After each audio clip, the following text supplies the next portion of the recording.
요한계시록 10장 1절부터 11절입니다. 봉독하겠습니다. 내가 또 보니 흰샘 다른 천사가 구름을 입고 하늘에서 내려오는데 그 머리 위에 무지개가 있고 그 얼굴은 해 같고 그 발은 불기둥 같으며 그 손에는 펴놓은 작은 두루마리를 들고 그 오른발은 바다를 밟고 왼발은 땅을 밟고 사자가 부르짖는 것 같이 큰 소리로 외치니 그가 외칠 때에 일곱 우레가 그 소리를 내어 말하더라.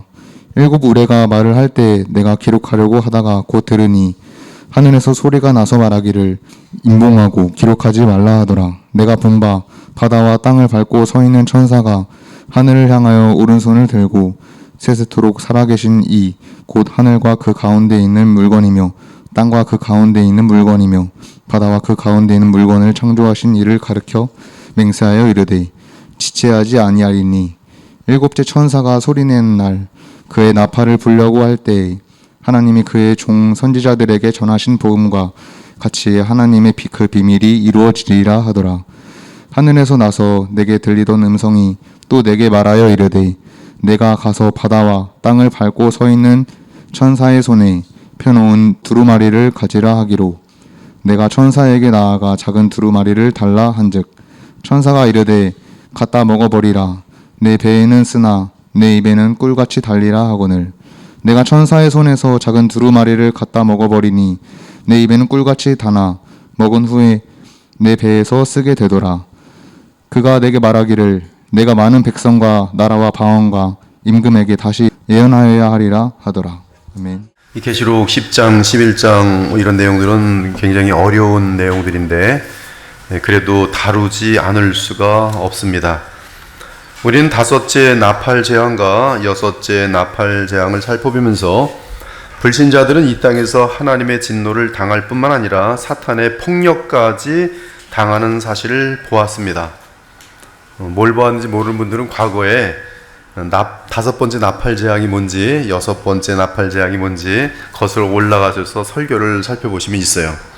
거기 보면 사탄의 폭력까지 이 악령들이 등장하면서 예수님의 초림 때 악령들이 역사한 것처럼 예수님의 재림이 거의 코앞에 왔을 때 대거 악령들이 등장하게 됩니다. 불신자들은 아이러니하게도 그들이 섬기는 악령들에 의해 괴롭힘과 고통을 당합니다. 이것이 악의 세계예요. 악의 세계는 내가 그렇게 섬겼지만 섬긴 대상에 의해서 착취당하고 또 비참하게 되는 것이 악의 세계예요. 불신자들은 악령들에게 예배까지 드리며 충성했지만 오히려 철저하게 괴롭힘과 고통을 당합니다. 이는 사탄은 도둑이며 거짓말쟁이이고 자비가 전혀 없는 파괴자이기 때문입니다. 악인들의 특징이 전혀 자비가 없어요. 도둑이고 거짓말쟁이입니다. 마치 북한의 독재자 김정은이 자기 할아버지와 아버지인 김일성과 김정일을 우상으로 삼아 예배하던 자들을 괴롭히고 그 진액을 빨아먹어 죽이는 것과 마찬가지 이치입니다. 하지만 사탄과 악령들의 활동은 이 하나님의 허락 없이는 불가능합니다. 지금 이 시대는 사탄이 무적행에 갇혀 있기 때문에 공적으로는 전 세계를 하나로 연합시켜 자기 수하에 두지 못하고 있습니다. 지금 복음의 빛 때문에 어둠의 세력이 꼼짝 못하고 있는 것이 복음이 우리가 전파하기만 하면 복음은 빛이고 캄캄한 어둠은 빛에 이길 수가 없기 때문에 복음이 가면 빛이 이기는 겁니다. 그러므로 우리는 빛을 증거하고 빛대로 살면 어둠에 이기도록 돼 있어요. 그러나 사탄과 악령들은 협박과 공갈과 유혹을 통해 이 세 가지예요. 사탄의 도구입니다. 협박, 공갈, 유혹이 이 세 가지를 통해서 여전히 사람들을 어둠 속으로 끌어들이고 있습니다. 포주들이 집 나간 여자아이들을 꼬드겨서 그들의 삶을 유린하는 것처럼 사탄은 죄의 구덩이에 빠져든 사람들을 사로잡아 노예로 부려먹습니다. 따라서 지금 마귀는 어두운 무적행에 갇혀 활동하지만 그럼에도 공갈 및 협박 그리고 여러 가지 유혹을 통해 특히 성적인 유혹을 통해 수많은 사람들로 하여금 스스로 어둠 속으로 찾아 들어오게 하여 자기 종으로 만들고 있습니다. 쥐덫을 놓으면 쥐가 스스로 찾아와서 쥐덫에 걸리는 거예요. 마찬가지로 이 마귀는 지금 그 무적에 있으면서 마음껏 빛 가운데로 역사하지 못하지만 그러나 덫을 계속 놓음으로 말미암아 바퀴벌레들처럼 쫓아오는 것들을 얼마든지 자기 수하의 종으로 만들 수 있다 이 말씀이. 한편 하나님께서는 스스로 어둠을 찾는 자들을 그대로 방치해 두십니다. 그러나 때가 되면 그들 모두를 쓸어 버리실 것이. 이러므로 하나님이 미혹의 역사를 그들에게 보내사 거짓 것을 믿게 하심은 진리를 믿지 않고 불의를 좋아하는 모든 자들로 하여금 심판을 받게 하려 하심이라. 불의를 행하는 자는 그대로 불의를 행하고 더러운 자는 그대로 더럽고 의로운 자는 그대로 의를 행하고 거룩한 자는 그대로 거룩하게 하라. 사랑하는 여러분, 예수 그리스도의 십자가 대속 사건과 부활 승리의 사건은 역사 가운데 공적인 사건입니다. 사탄의 머리는 예수 그리스도에 의해 상하였고 그는 역사 가운데 공적으로 패배하였습니다. 그러므로 우리는 이 복된 소식을 온 세상에 떳떳하게 알려야 해요. 여러분이 부활 떳떳하게 알리셔도 됩니다. 조금도 그것은 숨어있을 사건이 아니에요. 예수님의 십자가 사건, 그 믿는 자에게 죄의 사함을 허락하시는 하나님의 용서라는 사실 떳떳하게 선포해야 합니다. 복음에는 거짓이나 숨겨진 부분이나 어두운 부분이 전혀 없습니다. 저는 제 일생 가운데 지금까지 성경을 보면서 성경이 거짓이라는 것을 아직까지 단 한 표현도 발견하지 못했어요. 너무나 완전하고 너무나 신실합니다. 복음에는 숨겨진 부분이나 어두운 부분이 없어요. 거짓이 없습니다. 진실해요. 사탄의 세력은 실제로 그리스도 예수 십자가의 속량과 부활로 인해 완전히 무너졌습니다. 그러므로 사탄은 이미 십자가에서 그리스도 예수님께 완벽하게 패배한 피조물일 뿐이며 그는 지금 자신의 멸망한 영원한 멸망이 가까이 온 줄 알고 격한 분노와 초조함 가운데 마지막 발악을 하고 있습니다. 그러나 이제 곧 그리스도께서 재림하심으로 사탄은 영원한 불못에 떨어지게 될 것이. 현재 성령께서 공식적으로 역사하시는 이 시대 가운데서는 사탄이나 악령들이 그리스도인들을 직접 공격할 수 없습니다. 그러나 짐승을 시켜 간접적으로 성도들을 핍박할 수 있습니다. 그러면 짐승이 누구입니까? 사탄이 악한 자의 영혼을 장악한 후에 그 악인을 이용하여 이 땅에서 권력과 재력과 그런 것들을 잡도록 만든 그 주인공이 짐승이. 요한이 밤모섬에서 주의 계시를 받을 때 상징적으로 표현된 짐승은 로마 제국이었습니다. 그리고 로마 제국의 우두머리 황제였어요. 특별히 네로였어요. 이 로마 제국의 우두머리인 네로와 같은 황제가 제국과 더불어 짐승으로 상징되었어요. 한편 계시록에 언급된 장래의 짐승은 인류의 마지막 날에 등장하는 통합 제국의 왕입니다. 이에 계시록 17장 11절은 전에 있었다가 지금 없어진 짐승은 8째 왕이니 7 중에 속한 자라 그가 멸망으로 들어가리라고 하여 짐승을 어떤 마지막 왕, 세상의 마지막 왕으로 분명하게 언급하고 있습니다. 즉 로마의 네로와 같은 통치자가 전 세계를 하나로 만든 통치자가 등장할 것이. 또한 계시록 19장 19절을 보면 그 짐승은 땅의 모든 왕들과 연합하여 주 예수 그리스도와 그분의 군대를 대적하여 전쟁을 치를 것이라고 예언되어 있어요. 그러므로 짐승은 통합 제국의 황제 같은 존재이어야 합니다. 마치 로마 제국의 악독한 황제처럼 계시록이 언급하는 장래의 짐승은 전 세계를 통합하는 그러한 존재입니다. 전 세계 통합이 무엇을 해든지 아십니까? 종교와 권력과 돈이에요.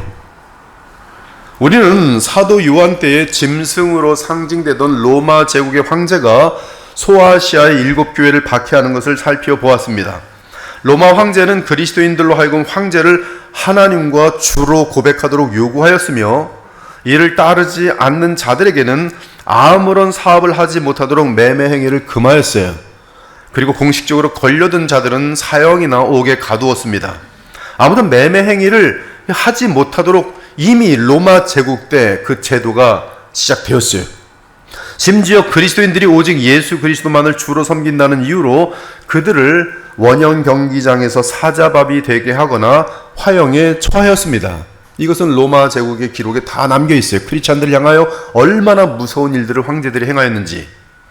그 이후 교회의 역사는 끊임없이 짐승과 같은 사람이 절대 권력을 잡은 세상 나라들로부터 박해를 받아왔습니다. 한국도 일본으로부터 박해를 받았고 공산군들에게 박해를 받았어요. 마지막 역사 끝부분에서 마귀는 예수 그리스도의 성육신을 흉내내어 어떤 사람의 몸을 입고 이 세상에 등장하여 통합제국의 왕이 될 것입니다.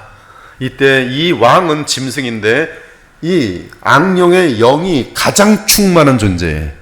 이 땅에 살았던 모든 사람들 중에 악령의 영으로 가장 충만한, 그래서 성육신을 거의 유사하게 본따 등장하는 적 그리스도예요. 즉 그리스도의 원수예요. 그리스도의 어떠한 모형이에요. 무서운 존재입니다. 그 무서운 존재의 가장 무서우면 뭐냐면 간교함이에요. 간교함. 간교함으로 전 세계를 아울러요.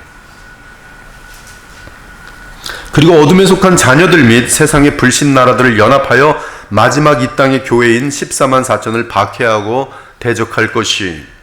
하지만 마지막 이 땅의 교회인 14만 4천은 신구약의 모든 참된 주의 백성을 대표하여 믿음과 충성으로 대부분이 순교를 마다하지 않을 것입니다. 마귀가 그리스도인들을 공격하는 또 다른 방법은 협박과 공갈과 이러한 쾌락과 유혹이지만 더 무서운 방법은 거짓 교훈을 풀어놓는 것이. 요한 당시에는 발람의 교훈, 니골라당의 교훈, 거짓 여선지자 이세벨의 교훈, 자칭 유대인의 교훈 등이 있었어요. 그 이후 이러한 거짓 교훈들은 교회 역사 가운데 내내 우리 주 예수님의 교회 안으로 침투되어 들어왔습니다. 특히 마귀는 싱크러티즘, 즉 혼합주의 신앙을 만들어 교회 내에 퍼뜨리면 이 혼합주의에 빠진 이 부류의 그 다음 세대는 기독교가 무너지는 것을 너무나 잘 알고 있어요. 지금까지 기독교 역사는 정확합니다. 이들이 세상과 하나님을 겸하여 섬기면, 특히 돈과 하나님을 겸하여 섬기면 그 다음 세대는 크리스찬들이 없어요. 그것이 유럽의 역사예요. 그것이 많은 아프리카의 역사예요. 또 애굽의 역사예요. 그래서 마귀는 지금까지 역사 가운데 쉬지 않고 거짓 교훈을 만들어 교회에 침투시켜 왔습니다.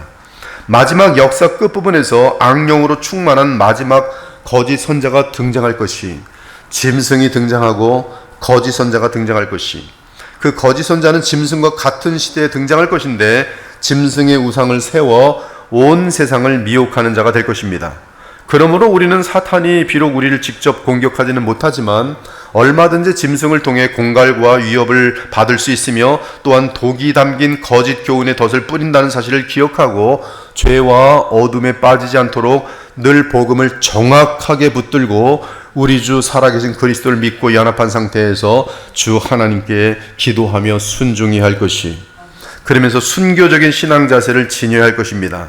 참으로 역사의 끝이 다가올수록 우리 참 신자들은 복음을 늘 가까이 하며 복음의 주인이신 살아계신 우리 주 예수 그리스도와 철저하게 늘 교제해야 할 것이, 이미 확인하였지만 여섯째 나팔 심판과 관련해서 요한은 세 개의 환상을 보았어요. 여섯째 인과 관련해서도 세 개의 환상을 본 것처럼 여섯째 나팔 때에도 세 개의 환상을 봅니다. 첫째 환상은 계시록 9장 13절에서 21절까지 기록된 환상으로서 인류의 3분의 1이 죽임을 당하는 재앙의 환상이고, 둘째 환상은 우리의 본문인 계시록 10장 1절에서 11절까지 기록된 환상으로서 작은 두루마리에 대한 환상이고, 셋째 환상은 여섯째 나팔이 불 때의 세 가지의 환상 중에 마지막 셋째 환상은 다음번에 다룰 내용인데 계시록 11장 1절에서 14절에 기록된 두 증인에 대한 환상이, 이렇게 세 개의 환상을 본 후에 일곱째 나팔 심판으로 넘어갑니다. 이에 계시록 11장 14절이 말합니다. 둘째 화는 지나갔으나 보라 셋째 화가 속히 이르는도다. 이 셋째 화가 바로 일곱째 나팔 재앙이. 이제 본문을 살펴보겠습니다. 오늘 본문에서 가장 중요한 내용은 7절입니다. 힘센 천사가 주 하나님의 이름을 가리켜 맹세하기를 일곱째 천사가 소리 내는 날 즉 7번째 나팔 천사가 소리내는 날 그의 나팔을 불려고 할 때에 아주 굉장히 정교한 표현이 그의 나팔을 불려고 할 때 be about to 어떤 뭔가 일어날 듯 말 듯하는 어떤 조금 이따 원어로 제가 설명해 드리겠는데요. 그의 나팔을 불려고 할 때에 불었다는 것도 아니고 불 것이다 미래형도 아니고 불려고 할 때에 하나님이 그의 종 선지자들에게 전하신 복음과 같이 하나님의 그 비밀이 이루어지리라고 말한 내용이 7절. 이 구절에서 중요한 것은 그의 나팔을 불려고 할 때라는 표현입니다. 이 표현은 매우 의도적인 섬세한 표현으로서 나팔을 불기 바로 직전과 나팔을 분 바로 직후란 뜻이, 그러므로 하나님의 그 비밀은 마지막 나팔이 불기 직전과 분 직후의 비밀입니다. 하나님의 종들인 선지자들은 구약이나 신약이나 상관없이 하나님 말씀을 대언함으로 복음을 전하는 자들입니다. 그들은 그리스도를 믿지 않는 자들을 향해 마지막 심판과 역사의 종말에 대해 예언하였어요. 그러므로 하나님의 그 비밀은 인류 종말에 대한 성경 전체의 계시라고 보면 정확합니다. 즉 오늘 환상은 이제 7째 나팔을 불면 하나님께서 그의 복음의 종들인 선자들을 통해 전하였던 인류 역사 끝에 대한 하나님의 그 비밀이 이루어진다는 것을 분명하게 보여주는 환상이에요. 1절에서 내가 또 보니라고 말한 것은 6째 나팔과 관련한 첫째 환상을 본 다음 이제 2번째 환상을 본다는 뜻이, 6째 인을 뗄 때도 동일한 표현이 있습니다. 바로 본 것 다음 그 또 내가 보니, 이번에도 또 내가 보니 2번째 환상을 보는 것이, 그러므로 요한계시록 10장의 환상은 6째 나팔과 관련합니다. 그런데 그 내용은 놀랍게도 3번째 재앙의 마지막 재앙, 즉 7째 나팔 재앙을 예고하는 환상이, 이 사도 요한이 보니 힘센 다른 천사가 구름을 입고 하늘에서 내려오는데 그 머리 위에 무지개가 있고 그 얼굴은 해 같고 그 발은 불기둥 같으며 그 손에는 펴놓은 작은 두루마리를 들고 그 오른발은 바다를 밟고 왼발은 땅을 밟고 사자가 부르짖는 것 같이 큰 소리로 외치고 있다라고 묘사하고 있어요. 요한이 힘센 다른 천사라고 말한다면 여기 다른 때문에 힘센 천사가 또 있어야 합니다. 그 힘센 천사는 누구일까요? 감사하게도 이 힘센 천사를 계시록에 찾아보면 첫 번째 등장하는 힘센 천사는 계시록 5장 2절에 등장합니다. 원어로 보면 표현도 똑같아요. 또한 그 천사도 두루마리와 관련되어 있어요. 내가 봄에 보좌에 앉으신 이의 오른손에 두루마리가 있으니 안팎으로 썩고 7인으로 봉하였더라. 또 봄에 힘있는 천사, 힘센 천사가 큰 음성으로 외치기를 누가 그 두루마리를 펴며 그 인을 떼기에 합당하냐 하나 하늘 위에나 땅 위에나 땅 아래 능히 그 두루마리를 펴거나 보거나 할 자가 없더라. 한편 계시록 18장을 보면 힘센 천사가 또 등장합니다. 그는 맷돌 같은 큰 돌을 집어들어서 바다에 던지면서 세상을 대표하는 큰 성 바벨론이 영원히 멸망하게 만드는 그 일을 해요. 즉 마지막 지진을 일으키는 힘센 천사가 이 돌을 던짐으로 말미암아 지진이 이제 마지막 지진이 일어나는 것이, 계시록 18장 21절에 보니 이에 한 힘센 천사가 큰 맷돌 같은 돌을 들어 바다에 던져 이르되 큰 성 바빌론이 이같이 비참하게 던져져 결코 다시 보이지 아니하리로다. 이러보건대 천사들 중에 힘센 천사들이 따로 있어요.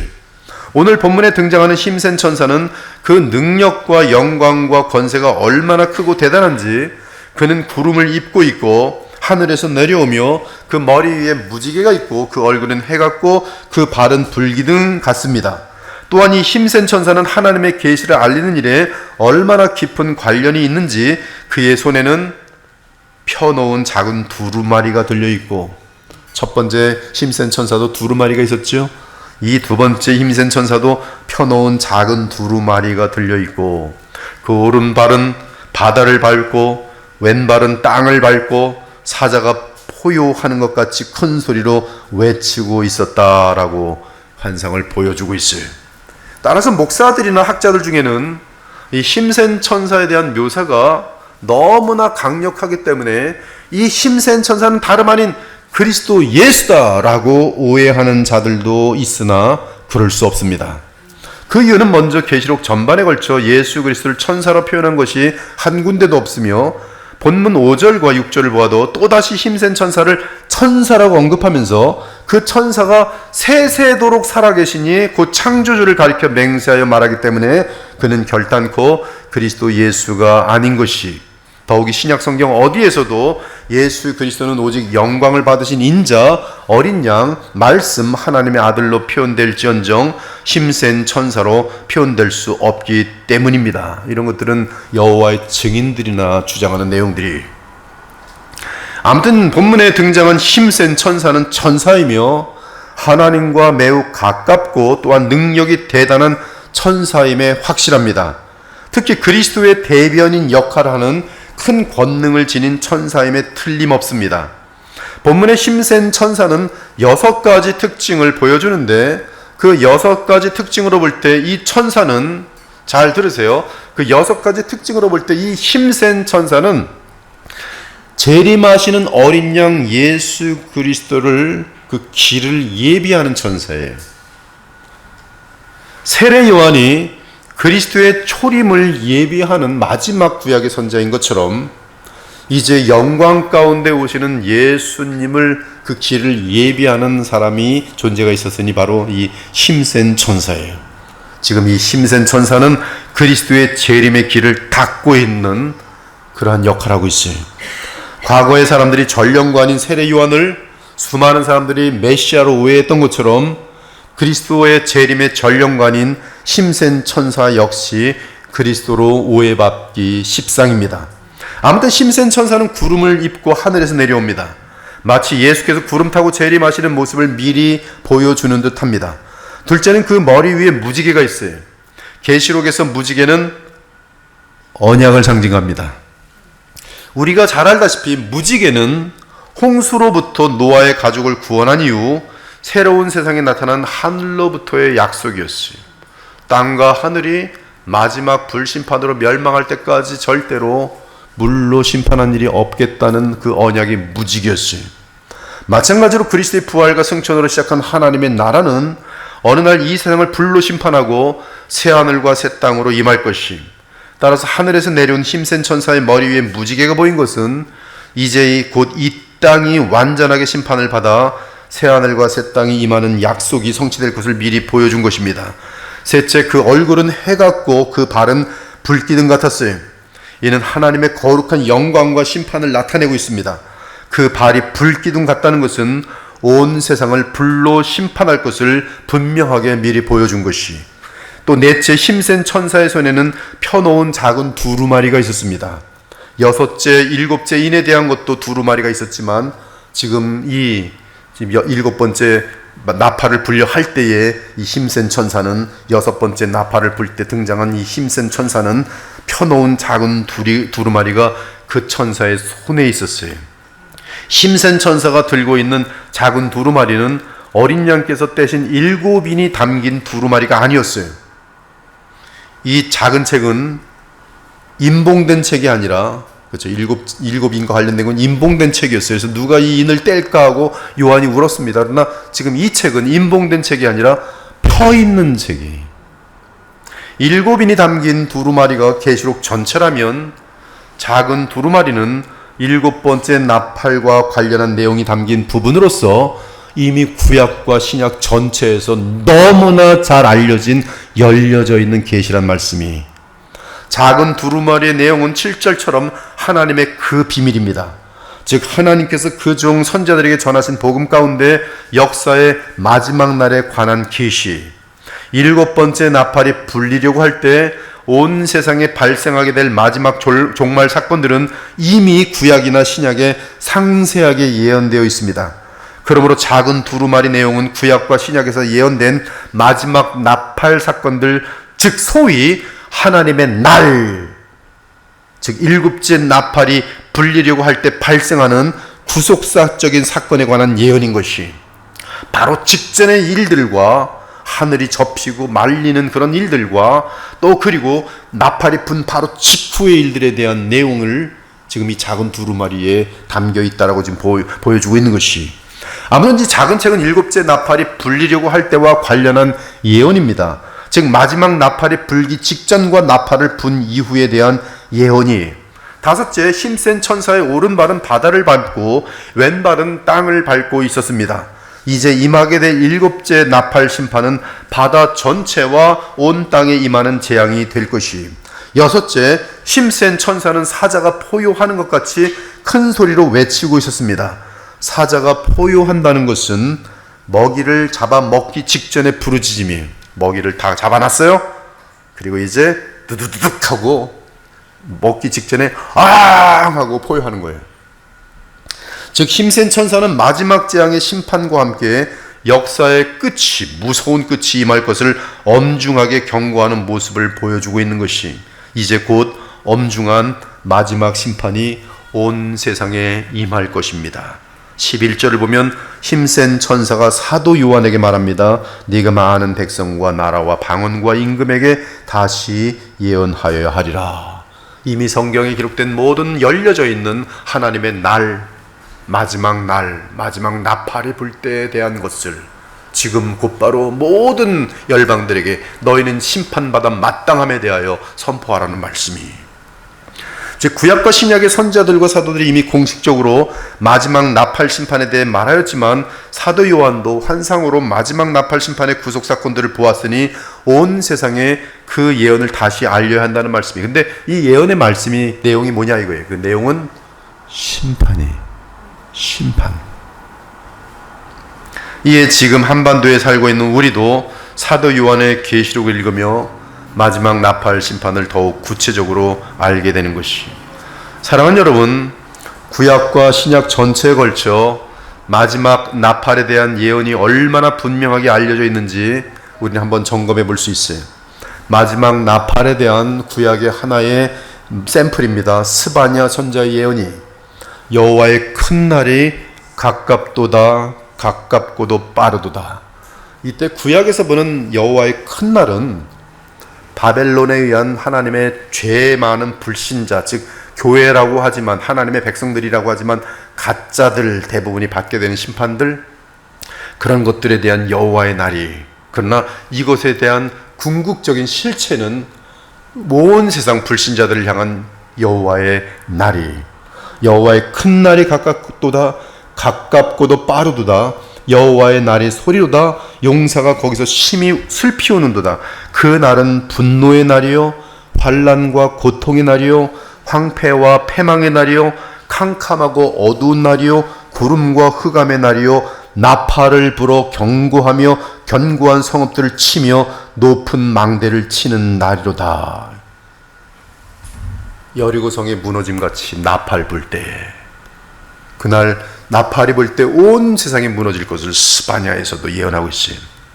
요엘 선지자도 마찬가지입니다. 시온에서 나팔을 불며 나의 거룩한 산에서 경고의 소리를 질러 이 땅 주민들로 다 떨게 할지니 이는 여호와의 날이 이르게 됨이니라.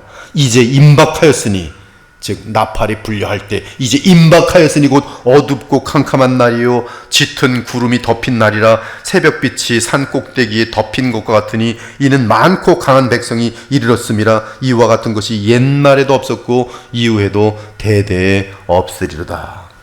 이사야 선자도 말합니다. 보라, 여호와의 날 곧 잔혹히 분냄과 맹렬히 노하는 날이 이르러 땅을 황폐하게 하며 그 중에서 죄인들을 멸하리니 하늘의 별들과 별무리가 그 빛을 내지 아니하며 해가 돋아도 어두우며 달이 그 빛을 비추지 아니할 것이로다. 세상의 모든 거민, 지상에 사는 너희여 산들 위에 기치를 세우거든 너희는 보고 나팔을 불거든 너희는 들을지니라.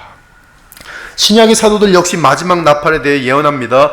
그가 큰 나팔 소리와 함께 천사들을 보내리니 그들이 그의 택하신 자들을 하늘 이 끝에서 저 끝까지 사방에서 모으리라.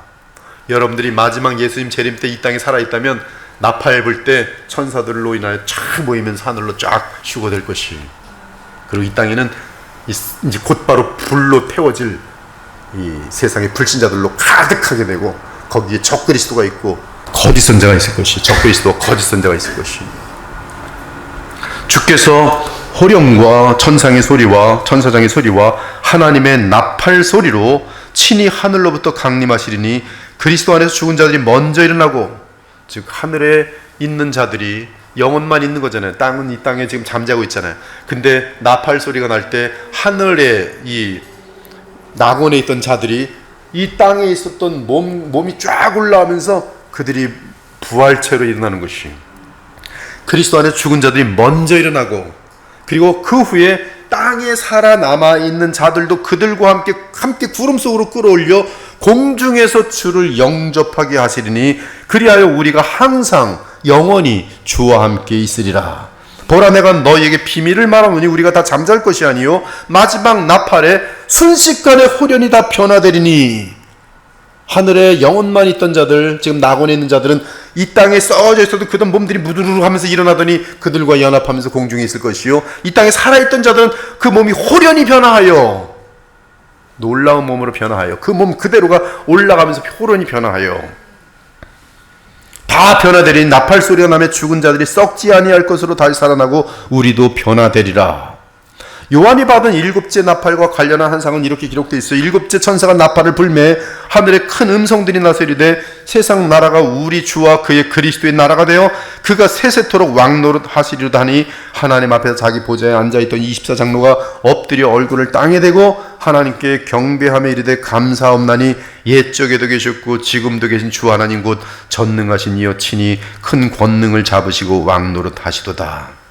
그러므로 오늘 여섯째 나팔과 관련한 두 번째 환상은 마지막 나팔과 관련한 작은 두루마리의 계시의 조명을 비추고 있는 것이, 그 이유는 마지막 나팔과 함께 우리 주 예수 그리스도께서 재림하심으로 인류 역사는 끝날 것이기 때문입니다.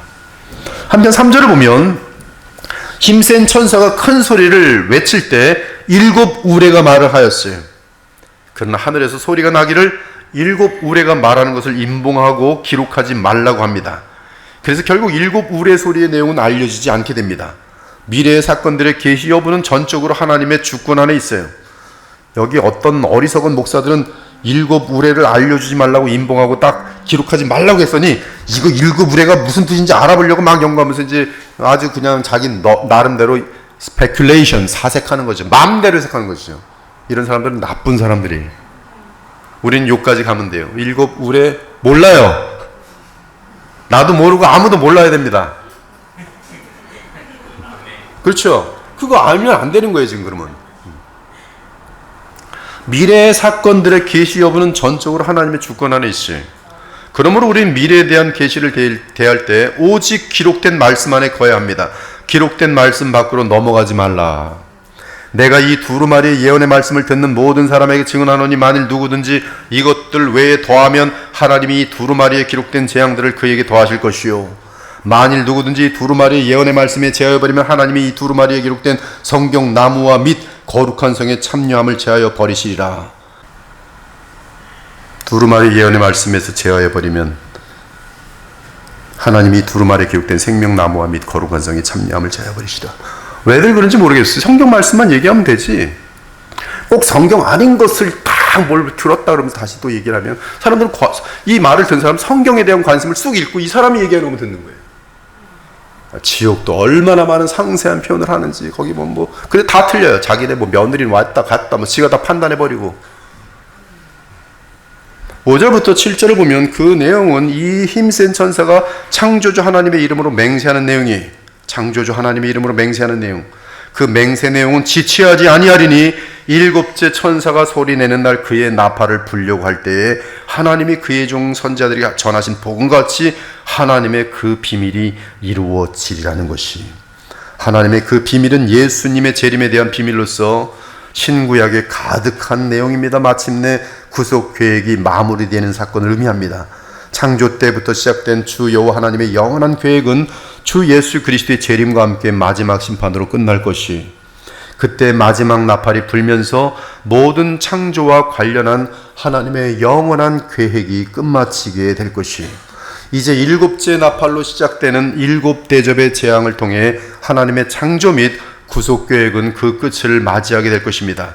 그러므로 우리는 마지막 나팔과 관련한 구속사에 대해 구약 선자들 및 신약의 사도들이 예언한 내용들과 비교하면서 정확하게 알고 있어야 하는 것이, 8절부터 11절까지 보니 하늘에서 나는 음성이 요한에게 말하기를 힘센 천사에게서 작은 책을 받으라고 명합니다. 이에 요한이 그 천사에게 나아가 작은 책을 받았어요. 그러자 힘센 천사가 그 책을 요한에게 주며 말합니다. 그 책을 먹어버리라. 네 배에는 쓰나 내 입에는 꿀같이 달리라. 그래서 요한이 힘센 천사의 손에서 작은 두루마리 책을 받아 먹으니, 받아서 먹었어요. 먹었을 때 어떤 맛이었을지 저도 모르겠어요. 그 입에는 꿀같이 달지만 먹은 후에 배에서 쓰게 되었다는 내용이, 이 사건이 의미하는 바가 무엇입니까? 계시록은 절대적으로 성경 전체에서 조명하면서 봐서 볼 때만이 바르게 해석될 수 있어요. 이 모든 지금 표현들이 구약에 다 있어요. 하나도 빠짐없이. 계시록에 있는 내용이 다 구약에 있습니다. 똑같이 있어요. 나팔 다 있어요. 지금 이 작은 두루마리도 다 있어요. 그렇기 때문에 이 내용은 의미가 어렵지가 않아요. 이 의미를 정확히 알려면 다른 곳에서 같은 사건이 있는지 확인만 하면 되는데 언제나 다행스럽게 구약에 있어요. 구약의 에스겔과 예레미야에 같은 사건이 있어요. 즉 에스겔과 예레미야의 경우 그 입에 달지만 배에 쓴 사건의 배경이 있는데 두루마리를 받아 먹고 맛있게 먹었는데 배가 너무 쓴 거예요. 똑같은 거예요. 근데 그 내용은 뭐냐면 불순종하는 사람들을 향한 하나님의 심판의 메시지를 전해야 하는 상황이에요. 배경이. 너 인자야, 내가 네게 이르는 말을 듣고 그 패역한 족속같이 패역하지 말고 내 입을 벌리고 내가 네게 주는 것을 먹으라 하시기로, 내가 보니 보라 한 손이 나를 향하여 펴지고, 손이 딱 펴지고 보라 그 손 안에 두루마리 책이 있더라. 그가 그것을 내 앞에 펴시니 그 안팎에 글이 있는데 그 위에 애가와 애곡과 재앙의 말이 기록되었더라.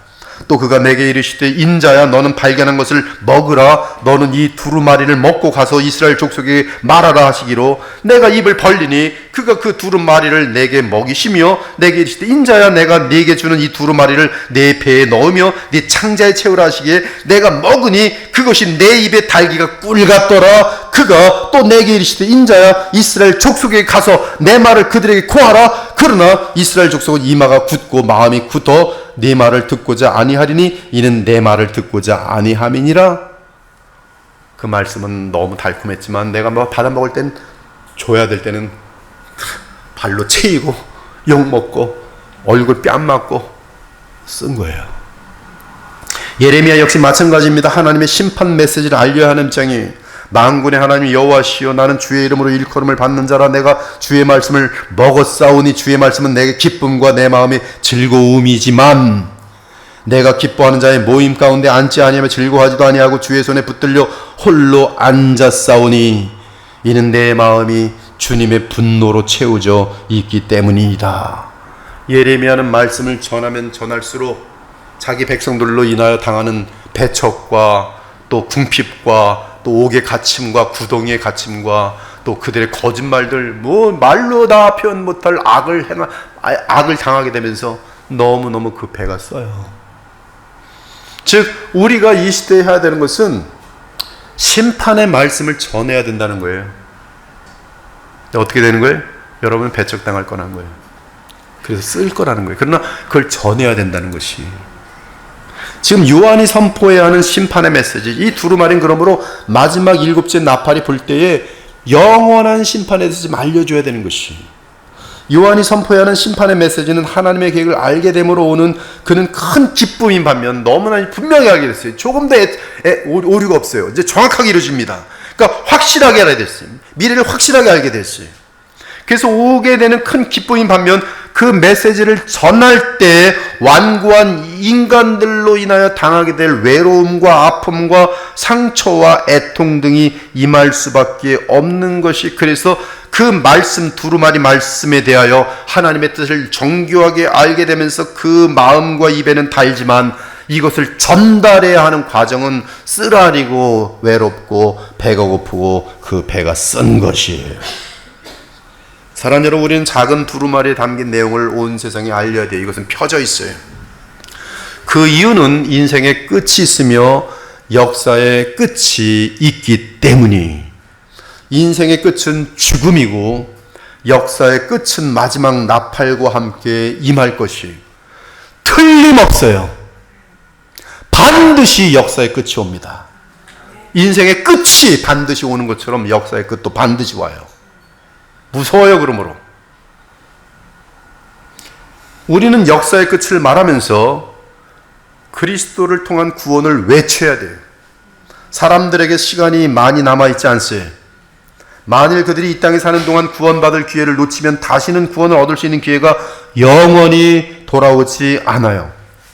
오직 오늘이라고 하는 지금 그들은, 즉 구원받지 못한 자들은, 교회 안에 있던 교회 밖에 있던, 교회 안에도 구원받지 못한 사람 허다하게 많아요.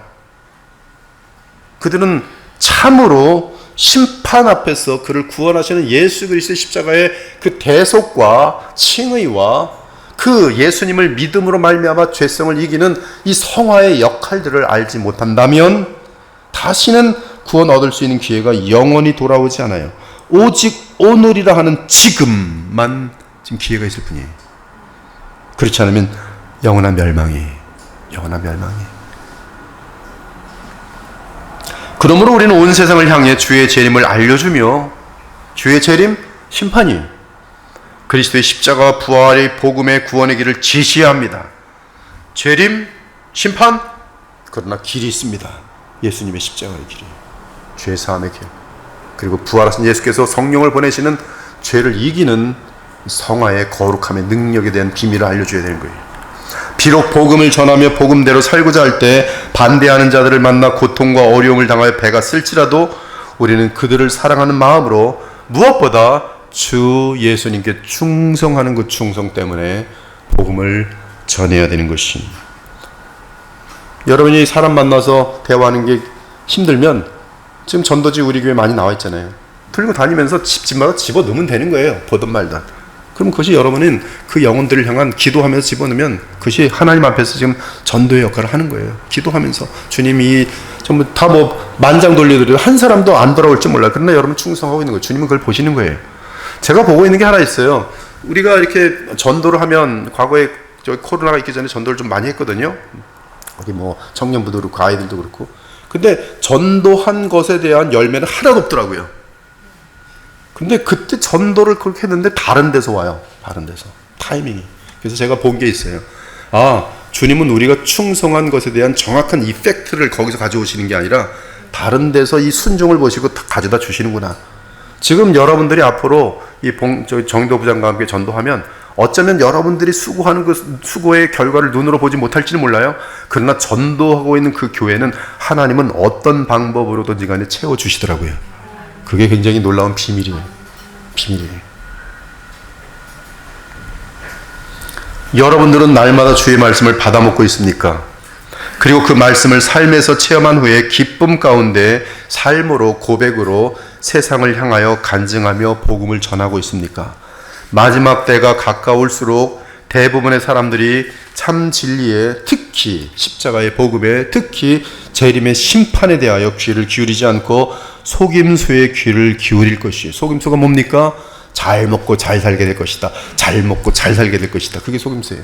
평안하고 평안할 것이다. 따라서 우리는 복음의 비밀을 알아서 기쁠지라도 그 복음을 전할 때 거절하는 많은 사람들로 인하여 외로움과 슬픔을 당하면서 너무나 안타까우면서, 그렇잖아요. 너무 사랑하는 시어머니인데 지금 벌써 예수님을 믿으라고 얘기한 지가 벌써 10년이 넘는데 어떻게 그렇게 다른 건 다 들어주는데 요거 하나는 싫어 너나 믿어, 어떻게 이렇게 쌀쌀하게 하는지 우리 가슴이 내려앉는다고요. 자녀들을 얼마나 사랑합니까? 화를 내면서도 예수님 믿어보라고 그러고 책도 사다 주고 아무리 했는데 다른 건 다 효도하는데 그거는 끝까지 안 해. 우리는 그것만 원하는데, 우리는 다른 거 다 안 해도 좋고 요것만 하면 되는데 요것만 끝까지 안 하고 다른 거 다 해주겠대. 야, 얼마나 힘들어. 얼마나 정말 간절한 마음이에요. 그것이 우리의 배가 아픈 거예요. 때가 이르니 사람이 바른 교훈을 받지 아니하며 귀가 가려워서 자기의 사욕을 따를 스승을 많이 두고 또 귀를 진리에서 돌이켜 허탄한 이야기를 따르리라. 그러나 너는 모든 일에 신중하여 고난을 받으며 전도자 일을 하며 네 직무를 다하라. 대부분의 사람들이 달콤한 거짓 교훈에 따라갈지라도 복음을 아는 여러분들은 정신을 똑바로 차려야 돼요. 제가 이 단어를 참 많이 씁니다. 정신 똑바로 차려야 돼요. 정신 똑바로 차리고 모든 일에 신중하여 고난을 받으며 전도자의 일을 하며 내 직무를 다해야 할 것이, 우리 모두 하나님의 말씀의 증인들로서 두루마리를 받아 먹으셔야 합니다. 그리고 복음을 바르게 외치기 위해 하나님의 예언의 말씀을 늘 묵상하며 말씀을 소화하고 그 말씀을 삶으로 체험하며 기뻐할 수 있어야 돼요. 그래야 힘든 일이지만 온 세상을 향해 내 배가 아플지라도 이 마음이 기쁠 때 복음을 바르게 계속 증거할 수 있는 것이, 여호와를 경외하는 도는 정결하여 영원까지 이르고 여호와의 법도 진실하여 다 의로우니 금 곧 많은 순금보다 더 사모할 것이며 꿀과 송이꿀보다 더 달도다. 정말 체험하고 계십니까? 하나님 말씀을 펴면 어떻게 그렇게 꿀과 송이꿀보다 더 달콤한지. 너무 달콤해서 여기서 꿀이 줄줄줄 떨어지고 눈에서도 꿀이 떨어지고, 어떻게 이렇게 달콤한지. 너무너무 완벽하고 너무너무 달콤해요. 저는 컴퓨터를 굉장히 오래 한 사람입니다. 굉장히 조직적인 사람이에요. 머리가 컴퓨터화 많이 돼 있어요. 근데 성경을 보면요, 너무 완전해요. 완전한 성경 앞에 어떻게 이렇게 완전할까? 지금 제가 계시록 보는데요, 계시록 계속 끼워 맞추는 거예요. 근데 쉬워지는 게 맞는 거예요. 어려워지면 잘못 가는 거예요.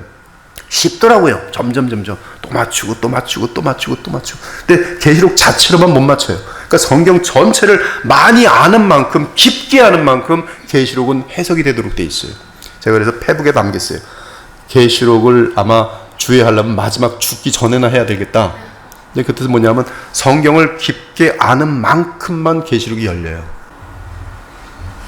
하나님 말씀밖에 없어요. 꿀과 송이 꿀보다 더 달고다. 말씀에서 예수님을 만나고 그 예수님 안에 하나님 만날 때 전능하신 창조주 하나님 만나는데 이보다 더 완전한 영광이 어디 있으며, 이보다 더 완전한 기쁨이 어디 있으며, 이보다 더 확실한 진리들이 어디 있겠어요. 하나님의 말씀을 먹고 우리 영혼이 한없는 기쁨을 누려야만 말세에 맡기신 예수 그리스도의 복음을 증거하는 그 사명을 우리가 개인적으로, 그리고 특히 공동체 교회적으로 감당할 수 있을 것이, 나가서 무조건 뭐 전하는 게 아니라 여러분이 깊어야 돼요. 말씀으로 깊어야 돼요. 말씀으로 변화된 성품이 있어야 돼요. 가서 전도한다고 하는데 갑자기 쌍욕이나 하면서, 갑자기 뭐 그냥 승질이나 막 부리면서, 자기하고 의견 안 남다고 뭐 두들겨 패기나 하면서, 이 기본적인 성품도 되지 않은 사람이 나가면요, 오히려 교회 문 닫게 만드는 거예요. 그러나 오래 참을 줄 알고, 친절할 줄 알고, 그 배가 쓸지라도 또 기도할 줄 알고, 그러면서 계속해서 예수님의 온유한 모습을 보이면서 말씀을 잘 전하고 삶에서 복음이 된다면, 그를 통하여 하나님의 말씀은 계속적으로 흥황하게 되면서 많은 영혼들을 구원하게 되는 것이, 비록 말씀대로 사는 것이 이 세상의 흐름과 분명히 역류로 흐르는 어려운 일일지라도 말씀을 먹고 행하는 것이야말로 우리 인생에 있어서 가장 보람된 일이며, 우리 주 어린 양 예수 그리스도를 가장 기쁘시게 하는 일입니다. 이 자리에 계신 모든 신자들이 이 종말의 때에 복음의 계시를 그대로 마음속에 소화하면서 그 복음에 따라 순교적인 삶을 살아가시기를, 그래서 예수님의 증인들이 되시기를 우리 주 예수 그리스도의 이름으로 축원합니다. 아멘. 주 하나님 감사합니다. 오늘 어려운 말씀을 나눴습니다. 주의 성령께서 이 말씀이 우리에게 하늘의 양식 되게 하셔서 우리의 생각과 삶이 변화되어지는데 주님의 생명의 말씀 되게 하여 주옵소서. 예수 그리스도 이름으로 기도합니다.